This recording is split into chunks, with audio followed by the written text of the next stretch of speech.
for being here with us in the final hours of the 2025 Mississippi Book Festival. We're going to be exploring the female narrative. I am so excited to be here. I enjoyed each of these books immensely. And now if you will accord me to a few introductions. I'm going to start with Natalie. If she jumps up to join us, that would be wonderful. And you will know who it is when she gets on the stage. Natalie Guerrero is a writer based in Los Angeles. Her writing has been featured in publications such as Electric Literature, Byline, Goop, and Blavity. Guerrero's long-form work includes On Silence, an essay published in Hungry Hearts, and Walking in My Joy, a collection that Guerrero co-authored with actress Jennifer Lewis. Guerrero previously held positions with HarperCollins, WME Books, and Macro M8A. In her free time, she can be found walking her dog Tupac in the hills of Los Feliz. My Train Leaves at 3 is her debut novel. Leila Mottley, is an American novelist and poet. She is the New York Times bestselling author of Nightcrawling, which was nominated for numerous awards, including the Booker Prize, making her the youngest author to have been nominated for the award in 2018 at age 16. She was named the Youth Poet Laureate of Oakland, California. The Girls Who Grew Big is her second novel and the one that we will be talking about today. Jemimah Way was born and raised in Singapore and is currently a 2022-2024 Stegner Fellow at Stanford University. She is the recipient of fellowships, scholarships, and awards from Columbia University, the Sweeney's Writers Conference, the Bread Loaves Writers Conference, Singapore's National Arts Council, and more. She was recently named one of Narrative's 30 Below 30 writers, recognized by the Best of the Net anthologies, and is a Francine Ringgold Award for New Writers honoree. The Original Daughter is her debut novel. And Angela Flournoy is an American writer. Her debut novel, The Turner House, won the First Novelist Award and was shortlisted for the National Book Award for Fiction, shortlisted for the Penn Robert W. Bingham Prize for Debut Fiction, and nominated for an NAACP Image Award and named a New York Times Notable Book for 2015. She was also listed for the National Book Award's 5 Under 35 list, nominated by her former teacher, ZZ Packer. The Wilderness is her second novel, and as of yesterday, is on the long list for the National Book Award.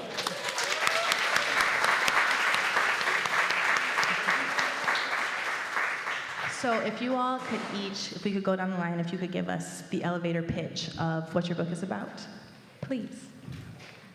Are we starting here? Sure. Okay. Yeah. The Wilderness is a novel set primarily in New York and LA, and it follows a group of 4 friends and a sister over the course of 20 years, so from like 2008 to the near future. And it is about their friendship over those 20 years, but also about the last 20 years of American life. The Girls Who Grew Big follows 3 young mothers in the Florida Panhandle. When a new girl, Adela, arrives in town, she's 16 and pregnant, and her parents have sent her from her comfortable upbringing in Indiana down south to live with her grandmother, have her baby, leave her baby there, and return home like nothing happened. But when she arrives in Florida, she is brought into this group of other teen mothers, and they're all raising themselves and each other and their children in the back of a pickup truck. Testing. Okay. I wrote The Original Daughter. It's my debut. It's about 2 sisters, one who is adopted, growing up in the rapidly modernizing Singapore and becoming, in alternatively very codependent, intimate, and competitive on their journey towards fame and fortune. And then shit happens. Okay. The subtitle of this panel is 4 authors crafting stories of women forging their own definitions of success in an unforgiving world. What about the lives and decisions that your characters had to make were distinctly woman? And a follow-up to that is, do you think it was fair, the things that they had to make, the decisions? No, I'm just kidding. No, okay. No, you can go ahead. We got to switch up the order. Yeah, keep going. This book is about reproductive justice and about the right to choice, not only about if and how we have children, but about the resources and conditions and support that we receive in order to raise those children and raise them well. I think so many mothers can agree across age, race, class, a spectrum of experiences that we are facing impossible judgment in which there is no right way to parent, and any and every decision is met with scrutiny, which makes it really hard hard to make choices and to stand in them. And these girls, all of that is compounded by their age and the fact that already the very fact of their parenthood is condemned. So the choices that they make end up kind of already being oppositional because they themselves are seen as in opposition to our idea of what a good woman and good mother is. So the original daughter is about a lot of things, one of which is ambition. And just by virtue of the fact that the main characters are women and sisters, this very often gets classified as female ambition, which is something I hear people talking a lot about.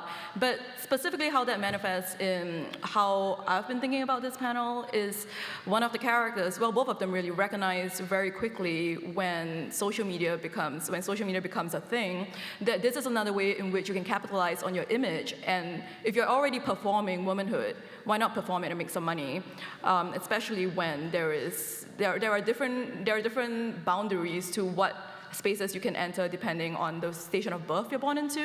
But at the point, well, just like contextualize, the novel starts in 1997 and then it goes all the way up to 2015. So it covers the boom of Instagram, YouTube, and at the beginning, the internet seemed good.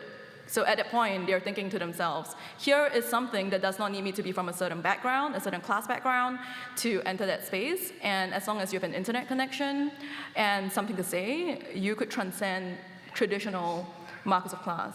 And so they learn to perform this, but very quickly obviously realize that comes with trappings that may not exist for someone who's maybe not a woman.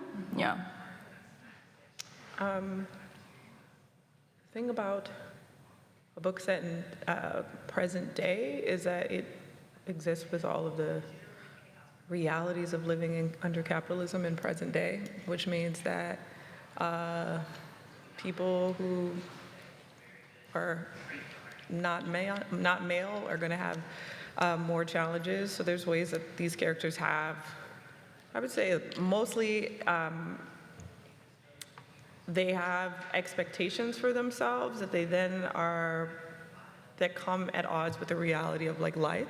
And that doesn't mean that they are simply reacting to them, but that they have expectations for how they think their life should be, and especially this is a book about what I consider to be the real coming of age, coming into middle age, into you got to pay bills for real age. You have to take care of other people, not just yourself age, whether that's your children or your aging parents or both.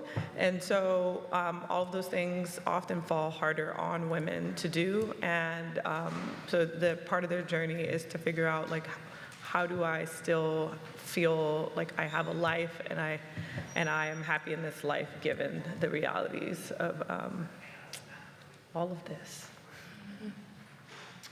So all of your books center the ups and downs of womanhood, but Leila and Angela, you all really made a communal affair of your novels.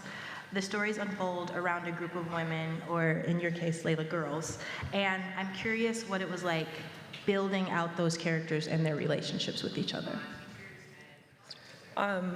So the way that I think about fiction is always in groups. My first novel was a big family, because I feel like there is a story, the way that we see the world, and then the way that we see the things that happen to us.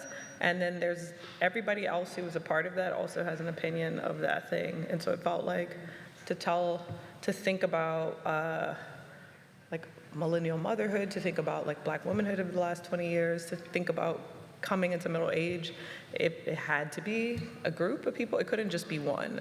Yeah. And also, I like gossip. So when you have multiple characters, that means that you can have their different opinions of the same exact thing, but from different perspectives, and you see things about those characters you would not be able to see if you did not have a group around them. Yeah, I feel really similarly. I think, especially when we talk about like teenage girls, so much of teenage girlhood is in the relationship to other teenage girls. And at the end of the day, these girls they're not just parents, they're also teenagers, and they're as much entitled to the experience of growing up as they are to the experience of raising children. So when I was thinking about like putting together this group, a lot of it was just thinking about not seeing young parenthood singularly. We're given very few images of what a young mother looks like, and most of them are white, and when they're Black, it's very much within the kind of idea of teen pregnancy as a moral issue and a political issue and something to be criticized and to change to fix, right?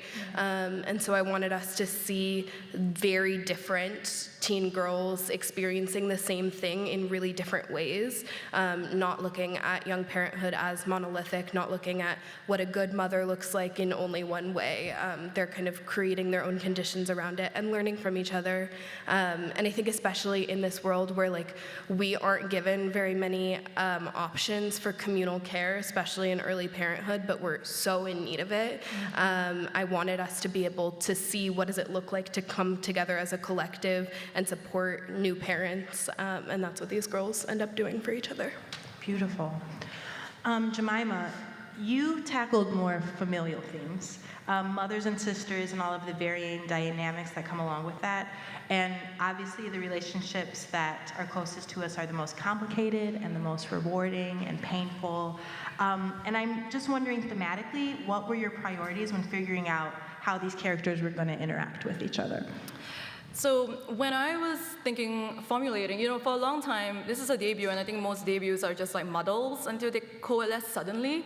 And so for a long time, I was like, what, is the like true line of this book? And what really helped me think about it coherently was thinking, what can love endure? Right? Because I think that we get fed these narratives of like these beautiful relationships which don't truly, include the comprehensive experience of the fact that when we live with each other, there is necessarily friction. There is no living a frictionless experience. And so I was really interested in interrogating those relationships to their extreme. But also, I've always thought about this book, from that point really always thought about this book as a book about love, but non-romantic love. And I think a lot of that is having grown up in a culture where all the narratives that are fed to us are narratives of romance. And honestly, growing up as a young woman, I think anywhere, that is just not the reality. At 8 years old, you're not really thinking about boys. Well, I don't know, maybe I wasn't. But you're most... Oh, okay. Well, I was thinking about school because I was a nerd. But, so much of it for me was really the most intimate relationships you have growing up are with other women, with sisters, with figures of authority, with female friends. And a lot of that, for me, it was really important to represent those relationships accurately, because in the hierarchy of relationships in the media, especially growing up, romance just sat on the top. And I just don't think it's a ladder where you graduate from one to the other. I think they're on the same shelf. And so necessarily that meant that those relationships were the ones that I thought the most about. And I'm a pretty, I like peace, and so when I started working on this book, the relationships were very companionable, and that just doesn't make for very good, reading. And so then I really pushed them, I really interrogated and put under the most pressure each relationship, and just to see what it could take. And I think that's so great that you can do that in fiction, so you don't have to do that in real life. Probably healthier Yeah. You guys had some really raggedy men in these books. Like, I can't... the daddy.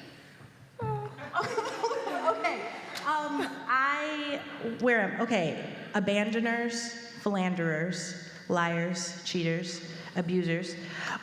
When you were trying to build out male characters, were you trying to build out the average man, or...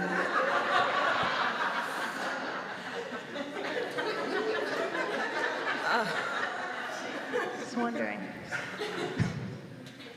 I can start, yeah. okay, so this is like a real surprise to me. Okay. People were like, oh, the guys suck. And I'm like, really? I mean, Jemimah, yeah. yeah. So, okay, I think that's what happens when you write in insulation for 9 years. Okay, yeah. People react like, another thing that came up last night when we were hanging out at the thing last night, you were like, oh, this character is so frustrating. I was like, really? I thought she was like, okay.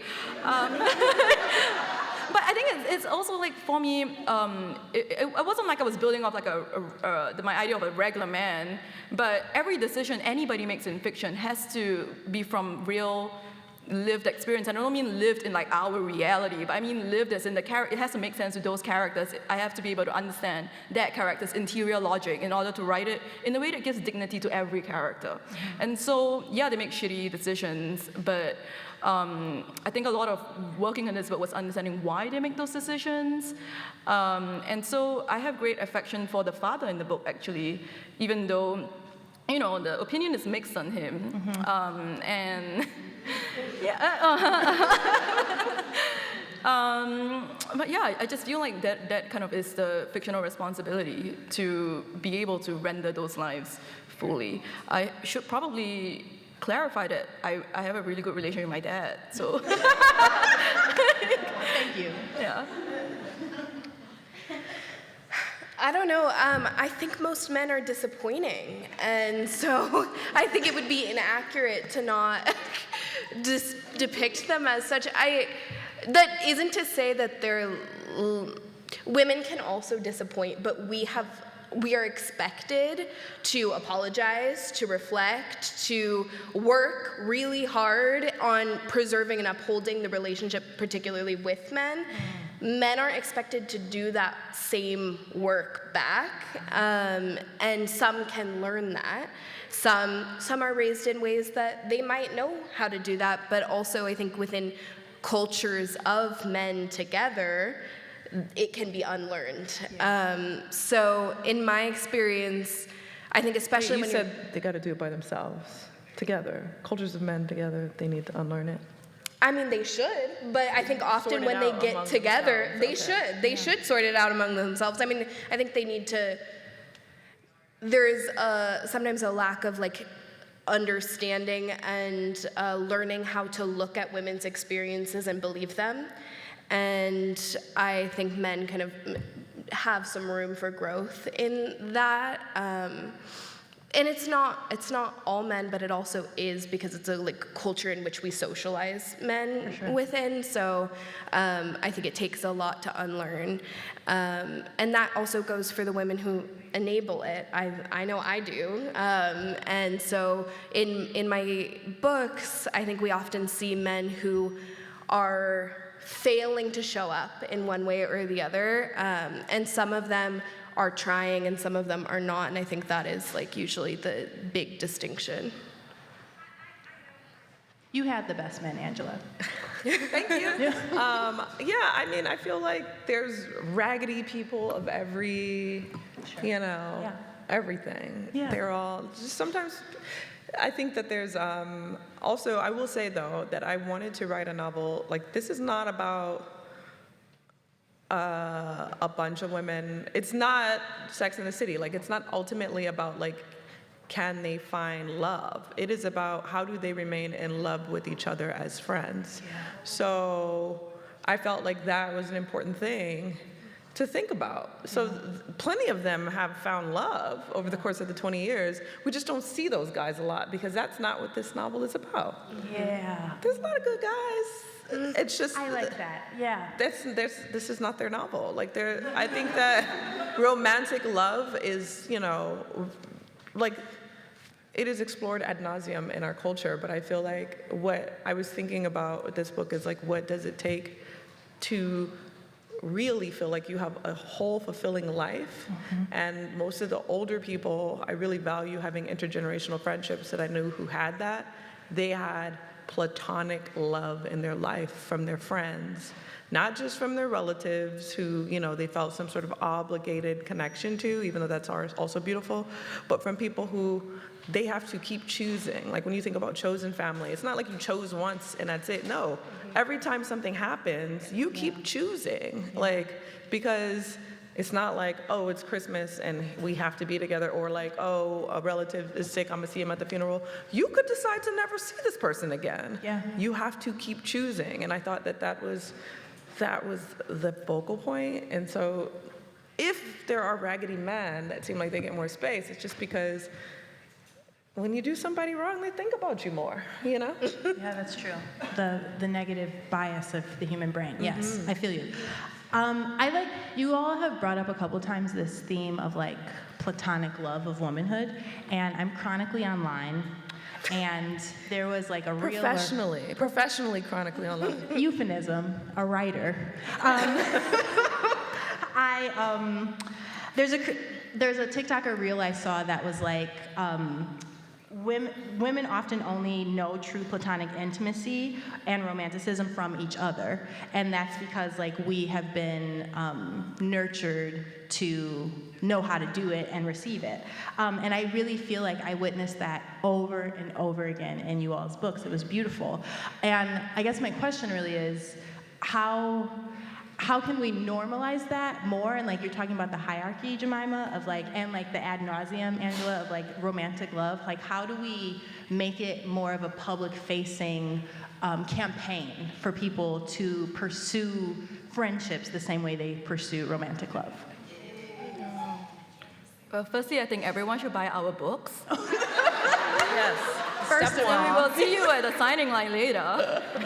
We should then propagate this idea. Yeah. You have any ideas? Oh, I think that these times are sort of kind of making people realize that it's really funny to see like young people on the internet returning to the old ways. Like, did you know you can just meet up with people at the library for free? You don't have to reserve space. Like, they have space, or you do have to reserve it, but it's still free. And it's like, they're returning to the old ways.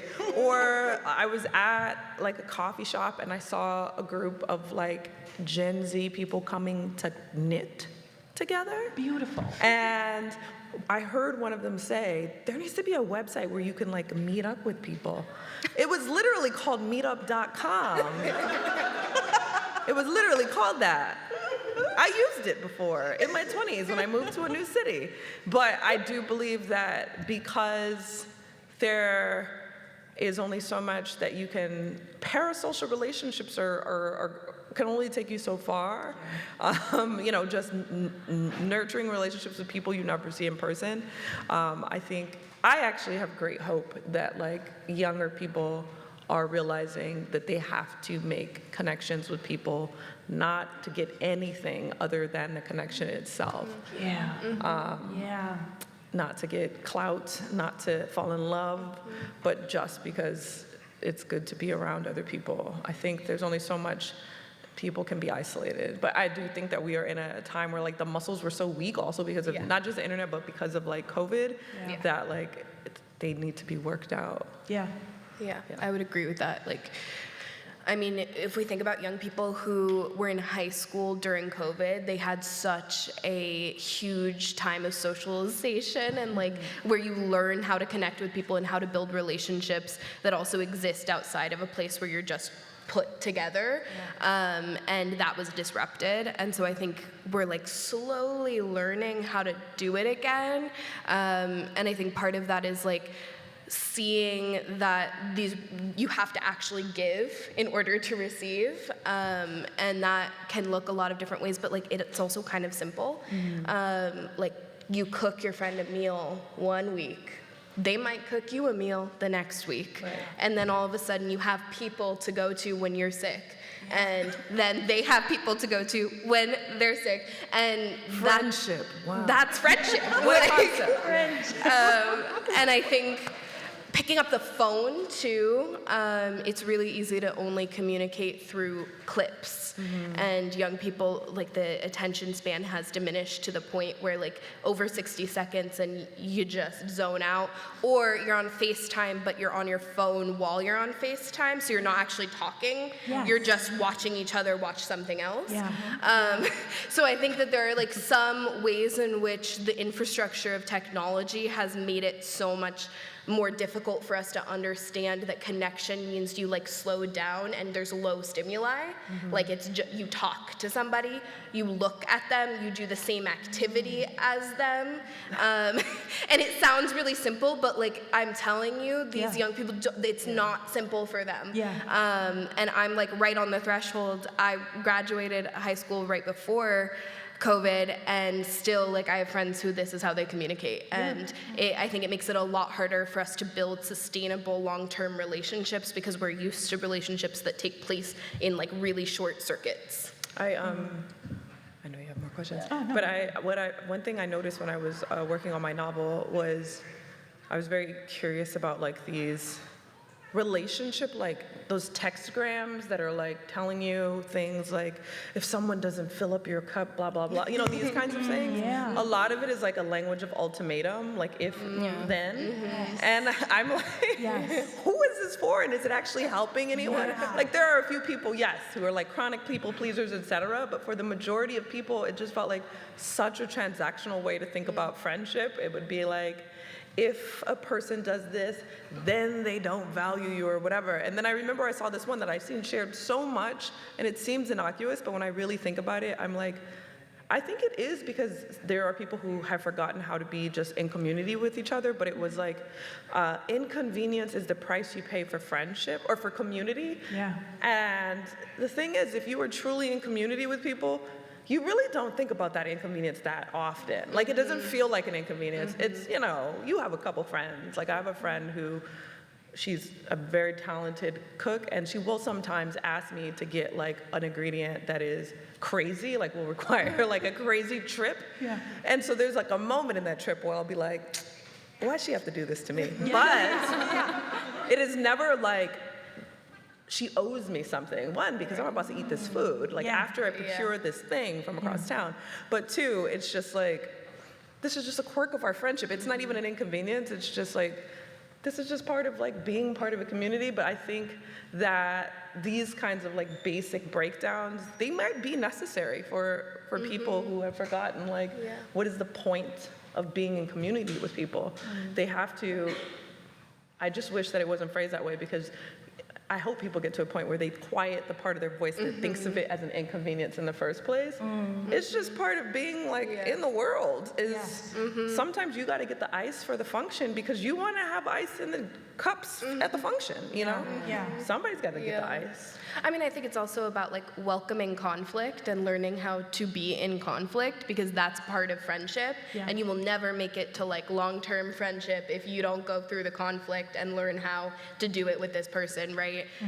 But when we're so averse to confrontation and to friction, then we end up losing the ability to have depth in our relationships.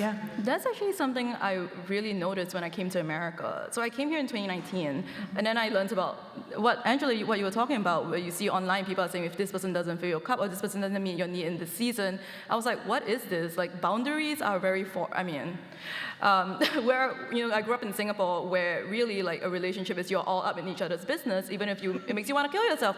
And that's like very normal. And so I think I came at this topic from like the other side of the curtain, right, where it's like, how can we choose each other, keep choosing each other in healthy ways, and also expand our understandings where it's not an ultimatum, where you can, you know, I think necessarily every relationship must be expansive enough to include conflict and also inconvenience.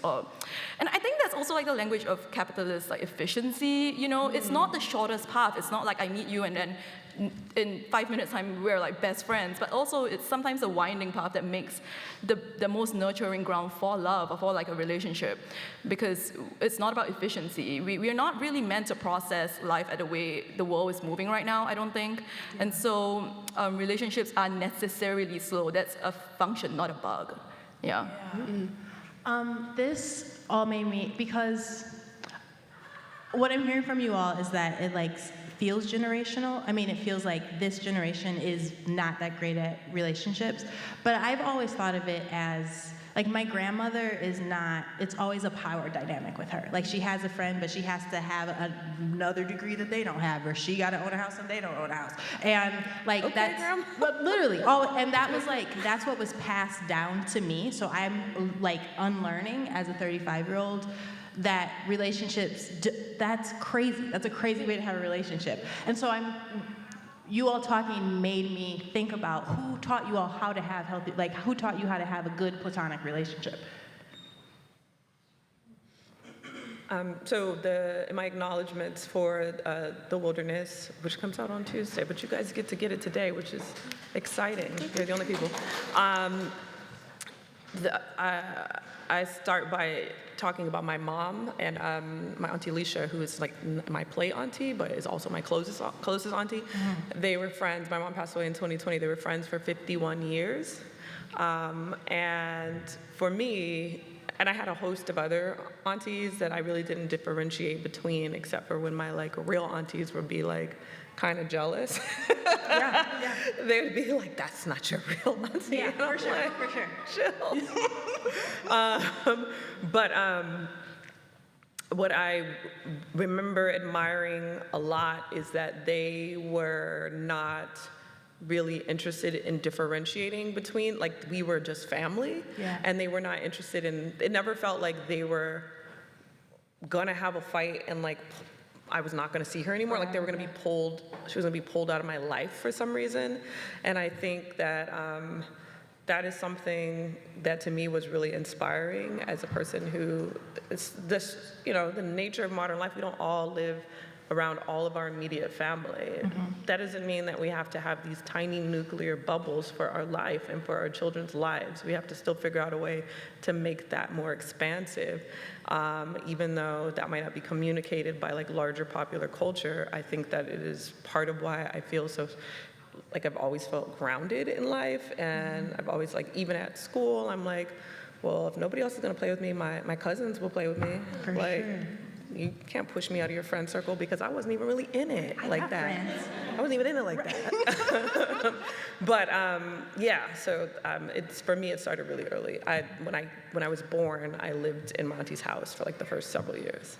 That's beautiful. When I was a kid, I wanted to be an astronaut, which I swear is irrelevant. I'm not just randomly throwing out facts. Okay. And then recently, this came up again because of Orbital, Samantha Harvey, which I was reading. I was like, this is amazing. And somebody was like, it's not too late. There's no age cap on being an astronaut. And I was like, I can't, because actually I'm tethered to this earth. Like I have great like love for my relationships here. There's no way I can leave. I currently live between Singapore and the United States for this reason. It is a tax I pay with this body of mine, which is constantly jet lagged, for being there for the people I love in my life. And these people are like family, but blood family and chosen family, right? I do think that it's, sorry, your original question, I lost track of with my astronaut, I went to space. What was the original question? Who modeled healthy platonic relationships for you? Right, so I think like growing up in Singapore, I need to explain, we don't have space. We all live on top of each other. And so everybody you see are people you're gonna see forever. Like there is no 7 degrees of separation. And so I don't think there was a reality in which you don't have those relationships. We live walking distance from everybody, and if not, like the whole country, you can get from one end to the other in tops 45 minutes by car. Mm-hmm. So it would be really like a challenge to not have those relationships. Mm-hmm. And my parents also are people who like really value community. I've never known any other way of life. And even up to this age, like I see my friends every single weekend to just sit on each other's couches. We're just rotating from couch to couch. Yeah. And not even, we have no agenda. Like, I mean, I think the knitting thing sounds great. Well, I haven't tried it, but like we just sit around. We don't even have to talk. Sometimes we're just disassociating together. It's kind of nice. Yeah. I recommend trying. Yeah. I can relate to my dad doesn't drive, he's never driven, and so I spent most of my childhood walking and taking the bus everywhere. And that, like, there's just a whole different experience of the world when you're always on foot. And a lot of my dad's friends ended up being people we found randomly on the street. My piano teacher, she was this really old lady who was taking like 3 minutes to walk across this really busy intersection, and my dad just ran into the street and like took her cart that she was pushing and decided to walk her home. And we walked her up this hill, and then she was like, "Do you want piano lessons?" And that became my piano teacher.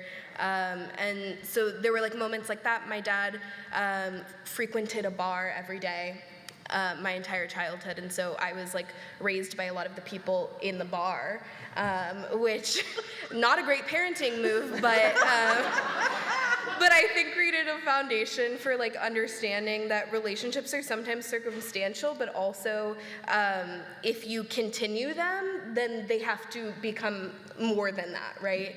And so all of these people who my dad met because he was drinking all day in the bar and took his newborns to the bar with him, ended up like picking me up from dance and walking me home, and becoming like a foundational understanding for relationships and the way that they're like both tied to just life circumstance and also to like continual choice. Oh, that is amazing. My last question for you all before I open it up for a little bit, and then we're going to close it back for a speed round, is what are you all hoping that your books do? I struggled with like female narrative, because you know it's the slippery slope, like is there a male narrative, and then like whatever, but you all did very much intentionally write and center women, and I'm just wondering what you hope it becomes out in the world.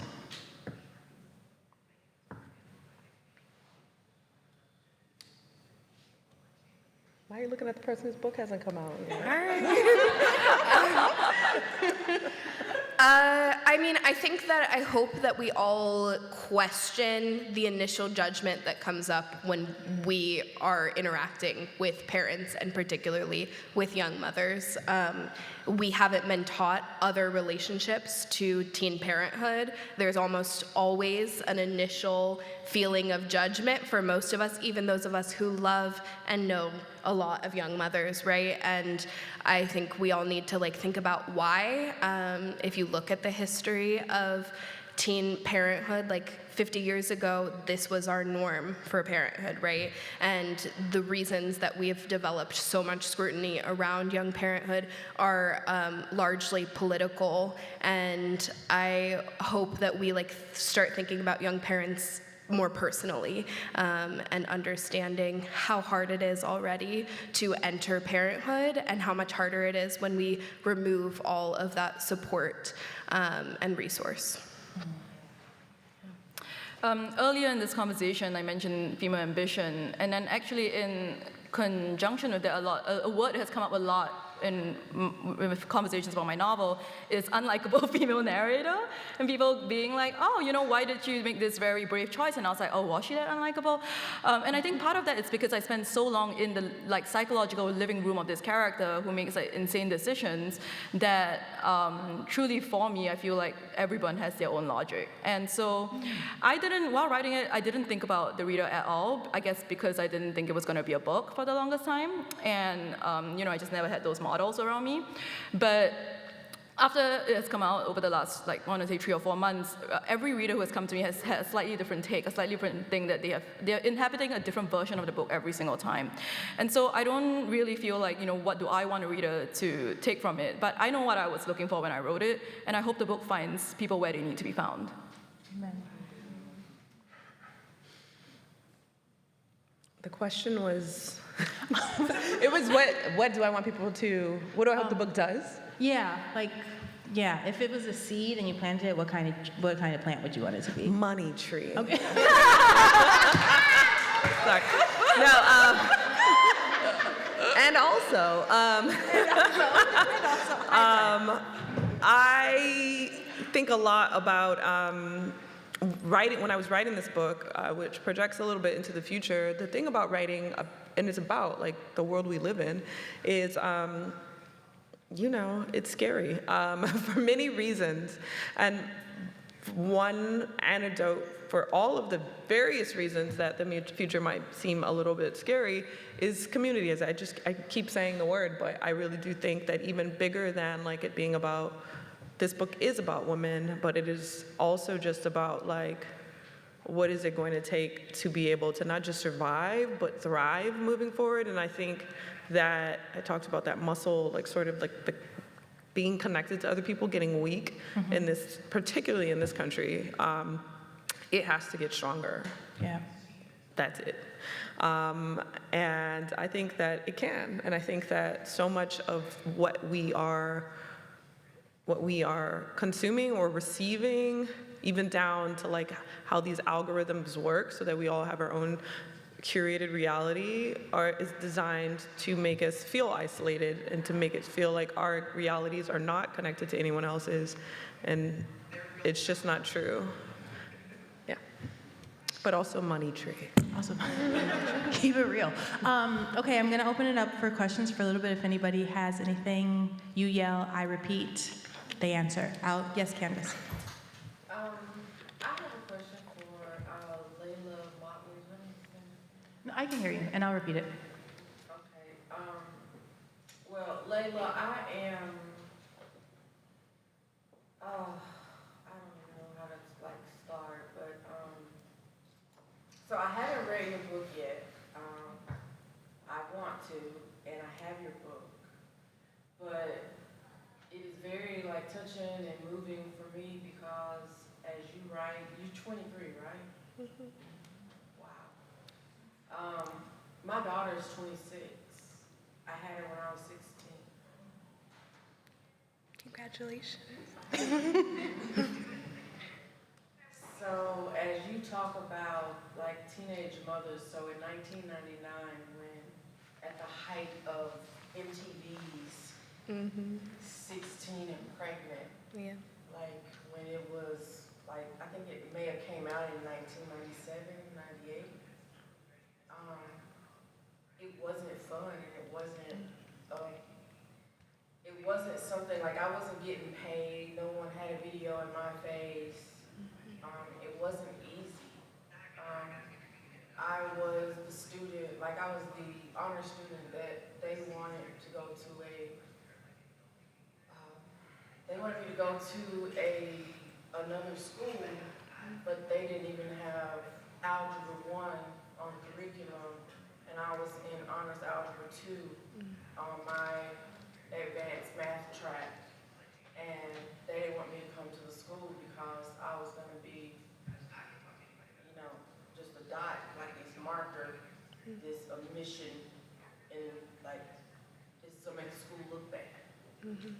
And so it's interesting, as you say, you wanted your book to show people that teen pregnancy, you're from all the way on the other side, I'm from Oakland, yeah. the West Coast, down here in the South. It's so hard. Yeah. It's still the same. If me and my daughter, some of the people in here that, especially from Bookstagram, kind of know me. If they see my daughter, she looks like me, and they think we're sisters. And so if you see someone that sees me, and they're doing the math in their head, and they're like, oh. You can see the mental gymnastics they're doing in their head and their face, and then they'll say like, oh, so you were young. And so you can see it, and it doesn't really change. So it's so hard to make readers and to make just a group or a community of people realize that like a mistake or the resources to help you, if you need help, like if Rick is taken away, how am I supposed to feed the baby? Right. If the choice not to have that baby, if those are taken away, those things are important. And if my daughter, who I also talked to about these same things, because I was afraid for her, I'm like, please do not make the same mistake I did. She didn't. She's 26. She graduated college. And not that if she did the same thing, I did it.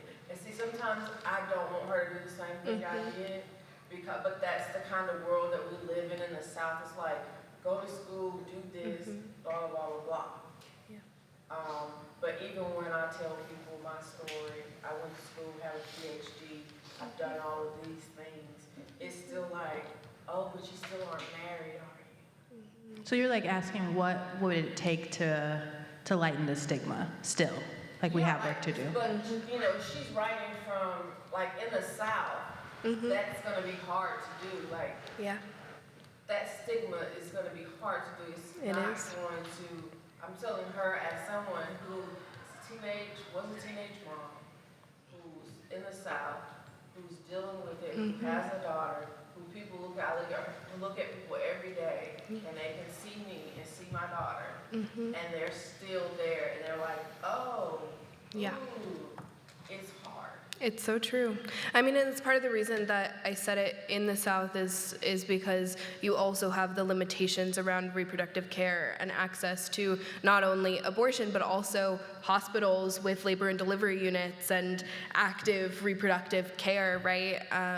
And I really appreciate your story. I also decided to set it there because my sister is from Florida and she was also a young parent. So part of the reason that this book came to be was because I had a lot of conversations with her and with my nephew, who's now also an adult technically, and it's something you live with continuously, right? It doesn't end, and because of the amount of scrutiny that we have, it's continuous and it is constant, and it's also very much related to the resources that we don't want to give young parents, right? And so when we cut access to WIC, to EBT, to all of these programs that could make it easier for young parents, and then say that young parents are the problem and not the cutting of our access to resources, that's how we continue to justify it, right? And I don't necessarily think we're going to see a change in the way that our culture looks at young parents, especially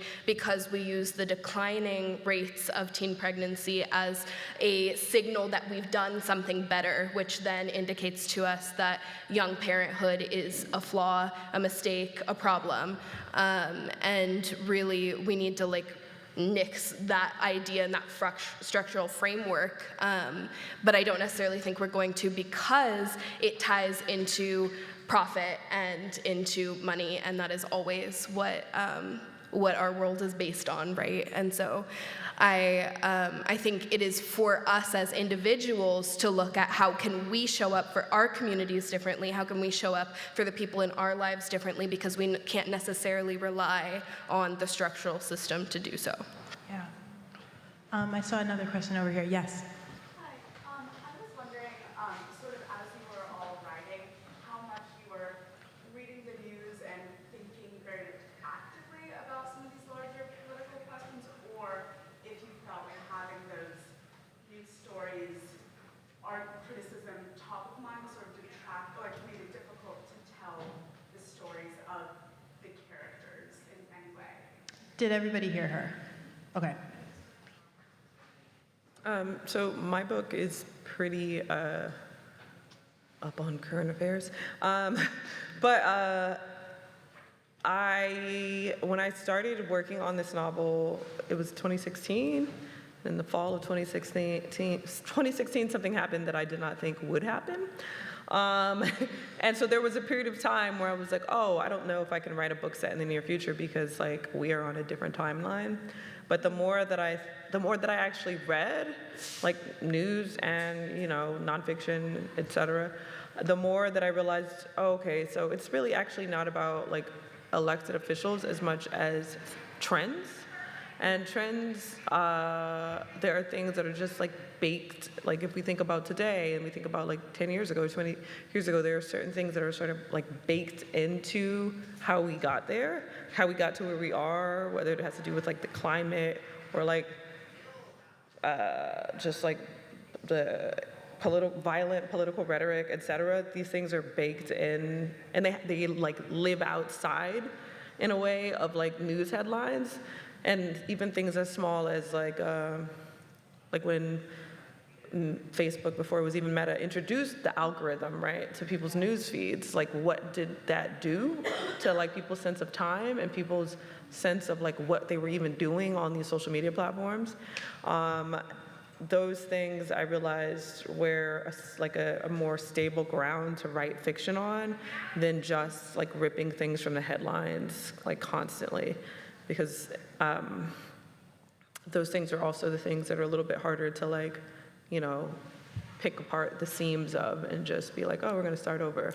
They take a little bit more work because they're not just, it's not a single person in power or something like that. Yeah, I was interested in the way, my book is set in Singapore, so its context is different, right? But interested in the way Singapore looks at itself, not just as a country, but as an outward-facing brand. Like a country like very obsessed with its own narrative. And so reading the news actually was generative for me because it helped me think a lot about how we are like positioning things to our people versus outside. The thing that really was challenging for me was sometimes, I think, just in this timeline we live in, right? You read the news, you get really upset or really angry, and then that actually to me is an unactivating emotion. Like it's not productive for me as a writer to be in that headspace and trying to actually write. And so my kind of like process for that was really learning how to negotiate my relationship to external news, and then finding out how to create that space for myself to then process that in fiction. But it wasn't like, you know, I couldn't write when I'm reading the news. Yeah. I knew when I started writing this book that it had to also be about abortion, because about a third of teen pregnancies end in abortion, but I started writing it 2 months before Roe v. Wade was overturned, and so after that point, a lot of things changed, and in Florida, where the book's set, the abortion policy changed 4 times over the course of about 3 or 4 years as I was writing it, and it went from a 15-week abortion ban to an 11-week abortion ban to a 6-week abortion ban that then had to pass through Supreme Court. So there was a lot of constant having to rethink, which I think is very parallel to the process of getting an abortion when the policies, the laws, the obstacles are constantly shifting under your feet, right? And that ended up being a lot of what the book became and how the abortion took place in it. So I think it was helpful in some ways because it actually reflected the time that we're in. Anybody else? Can I ask you? Yeah, for sure. Yes. I'm curious, you're talking about writing your books over the course of time. How long did it take each of you to write the book that you wrote that you're talking about today?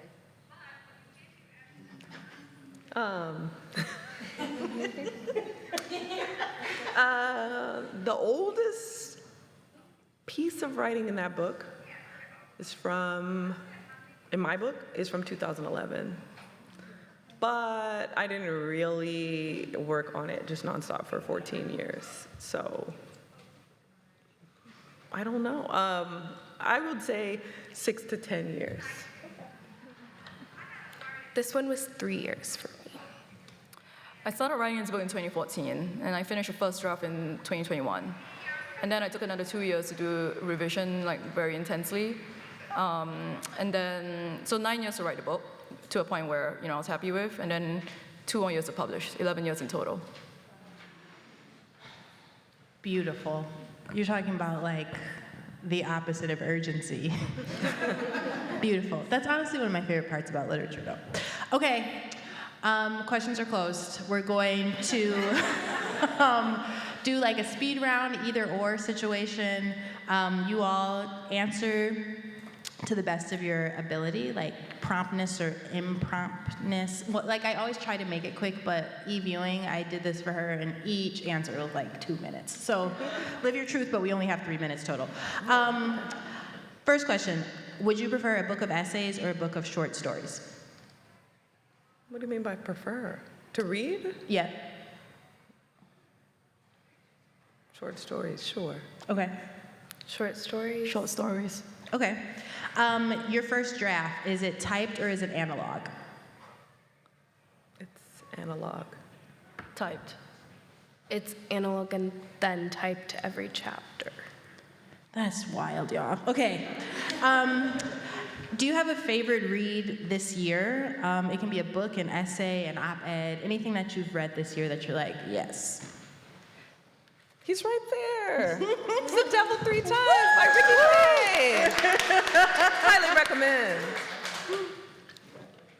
Excellent book. Yeah. Big intergenerational family saga set in Tennessee, featuring the devil. It really just, it's amazing. It's an amazing book.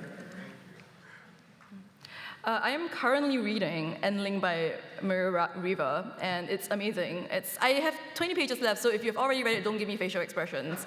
I don't want to know what happens yet until I finish it. But it's about a woman who's like really obsessed with snails, and Endling specifically, so the last of its species. So the species is done after this one dies because there's no mate to reproduce with.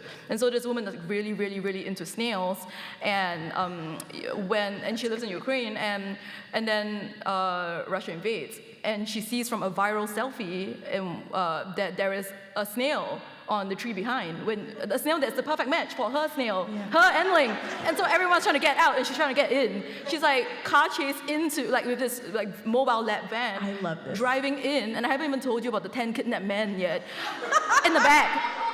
Because she, moonlights as a pretend bride for those love tours into Ukraine to make money to fund her mobile lab. And so she's driving in trying so hard to get to the snail so they can mate. And I just never thought I would be so into snails. Yeah, for sure. For sure. What is the title again? Yeah. Endling, it was just nominated for the Endling? Booker. Yeah. Endling, okay. Endling? I should be a bookseller. Endling. Okay. Endling, yeah. Got it. Wow. Last year, I read Danzy Senna's latest book, The Colored Television, and then this year, I read her first book, Caucasia. Yeah. Yeah. Okay. Loved both. Okay, Like I 13 haven't years read Caucasia, but Color Television did go crazy. I feel you. Okay, what is you all's favorite time to write? When I have childcare. Amen.